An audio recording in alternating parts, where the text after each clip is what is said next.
இந்த அரசு காப்பாற்றிருக்கலாம். அது மட்டுமல்ல, நேற்றைய தினம் மக்கள் நல்வாழ்வுத்துறை அமைச்சர் பாண்டிச்சேரி ஜிப்மர் மருத்துவமனைக்கு சென்று அங்கே ஒரு பேட்டி கொடுக்கின்றார். அந்த பேட்டியில் நீங்கள் பார்த்தீங்கன்னா, நான் சொன்ன இன்ஜெக்ஷனுடைய பேர் ஹோமிபிசோல் இன்ஜெக்ஷன். இது அவர் சொன்னது ஓமிப்ரசோல். அவர் சொல்கிறது ஓமிப்ரசோல்ங்கிறது அல்சருக்கு கொடுக்கின்ற கேப்சூல்.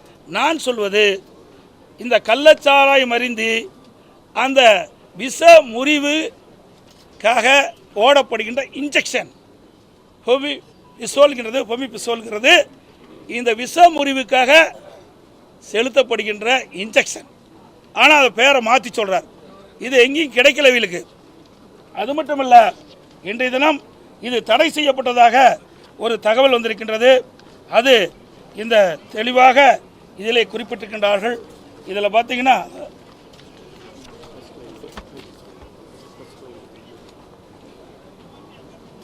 ஹோமிபிசோல் இதில் இதானப்பா கீழே தானே ஹோமிபிசோல் should be considered as first line antidote.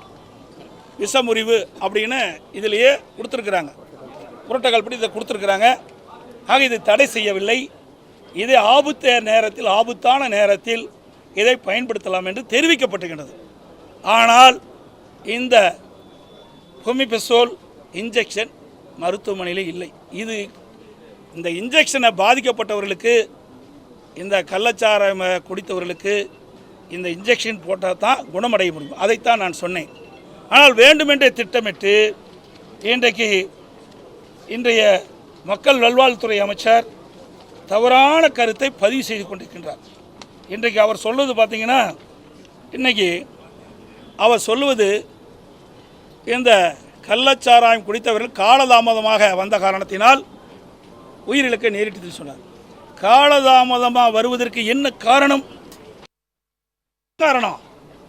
அங்கே இருக்கின்ற மாவட்ட ஆட்சித்தலைவர் அவர்கள் 3 பேர் மரணம் அடைந்தவுடன் அவர் பேட்டி கொடுக்கிறார். எல்லா தொலைக்காட்சியிலும் வந்திருக்குது, பத்திரிகையிலும் வந்திருக்குது.